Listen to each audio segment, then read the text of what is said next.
Gajuang piny owacho goyo marufuku tim mar ng'olo kendo uso yiend ng'owo manie kaunti ma Kilifi. Jatend migawo mar bunge kod alwora Soipan Tuya ogolo chik makamano bang' yangore ni nitiere ji moko mang'olo yiendego kendo usogi ne pinje maoko.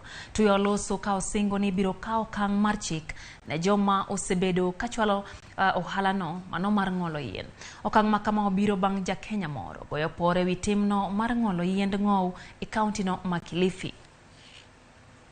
I have with immediate effect instructed the Kenya Forest Service to cancel the movement permit that had been issued to allow for the transportation of the baobab trees, pending a comprehensive assessment of this case.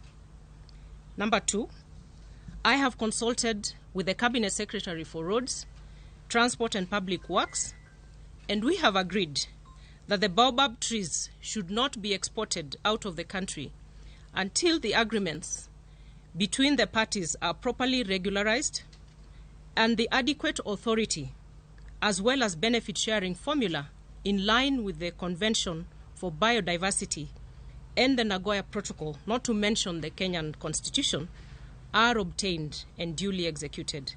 I wish to assure Kenyans that as a government, we are on course with our plan to increase our national tree cover to 30% in the next 10 years by planting 15 billion trees. We as a ministry will not condone any retrogressive steps that would derail these efforts.